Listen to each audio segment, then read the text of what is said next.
So, have you ever bought a new pair of shoes and when you've started to wear them, realised that they were really slippery? There is nothing worse than not feeling secure when you're wearing your shoes and feeling as if you could fall over at any moment. So, I've created a list of my favourite slippery shoe hacks that are going to help to create permanent solutions for you to the problem. Now, slippery new shoes, while they're annoying for some people, are a much bigger deal for others. Now, particularly me, because it's dangerous. And why? Well, I've had hip surgery and the last thing I want to do is fall over and make my hip problem worse. So I do everything in my power to stop my shoes from slipping. Here's some of the things that might have worked for me over the years. But before I begin, it's important for you to understand that different weather conditions, the areas where you're wearing your shoes, the materials of your shoes and the designs all impact on how slippery they are. In simple terms, you should know that shoes that are suitable for dry summer conditions are not necessarily going to be suitable for snow, ice or wet weather. That means that before you look for solutions, we have to make sure that the shoes that you're deciding to wear are suitable for your particular circumstances. In general, the smoother the soles are, the more likely they are to cause problems in certain conditions. This is because there is no way for your foot to get any traction on the ground. So dress shoes, for example, tend to have a smooth shoe sole and they're more slippery, for example, than work boots. If there are also slippery surfaces where you're working, then the problem is going to get even worse. And if you add water outside, such as on wet floors or oil or even ice and snow into the mix, things are getting worse. So that's why in general shoes that have a rubber sole and have more traction than shoes that don't. Also, if they have grooves, that help. So the first thing you really need to do is buy the right shoes. If you go onto my website, and I'll put a link below, I've got some links to some of the types of shoes that work really well if you want really good grip. If, however, you're looking for shorter term solutions for shoes that you already have, then let's proceed. So the first thing I'm going to start with is a really simple trick.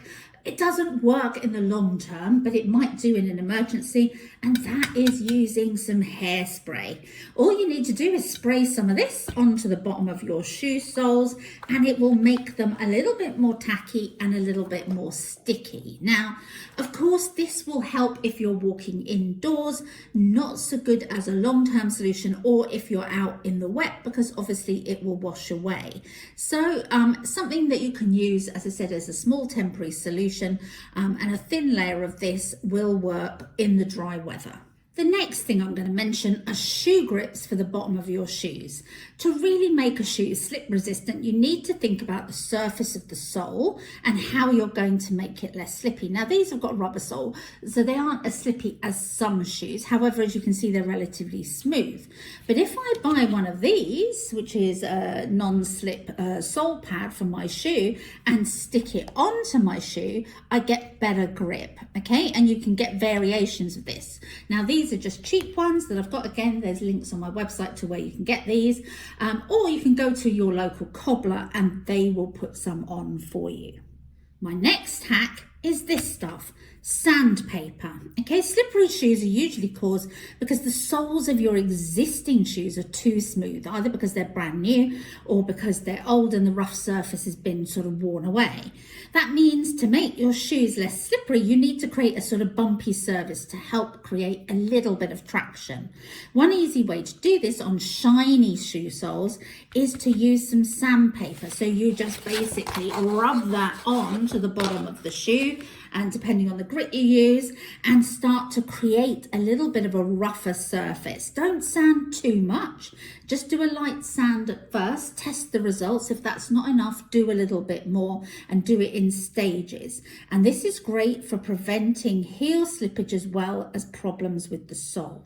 My next three solutions, I haven't got them here today, but I'll mention them. One is traction spray. So that's a level up from the hairspray. You can buy traction spray online. Again, I've got links on my webpage where you can get it.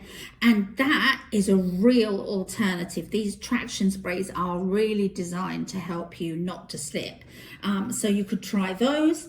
The other one is to use double-sided tape. Again, a bit of a temporary solution, but worth a go.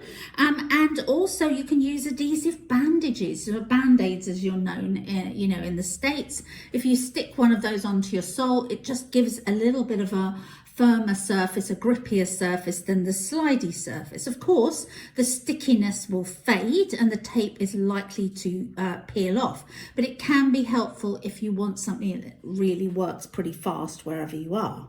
My final solution involves these, okay? Now, whether you call them ice cleats, yak tracks, as the brand name is known, but these are things that really do work, particularly in snow and ice, okay? Now, how do these work? These grips, as you can see, look like this. They look a bit weird with this sort of coiling on them. But as you can see, I've tested them on these fans just because I was filming another episode on my YouTube channel, and I thought I'd use these. Obviously, you wouldn't wear these in ice and snow, but you get the idea from them. And if I turn them over, you can see now what I've done with those ice cleats on my shoes. I've put them over my existing shoes or boots. They've created this surface, and that surface will help me grip as I'm walking in snow and ice. These have been tested, the Yak Trax ones, in temperatures as low as minus 41 degrees. So that should be perfect for most people, unless you're living out in the wilds of Russia, Canada, or deepest, America, where the snow can get really, really bad. But for most people, this will be fine if you want to make your shoes non-slip. So hopefully there's some ideas for you that can help you reduce that slippiness and stop you from falling over when the weather isn't ideal.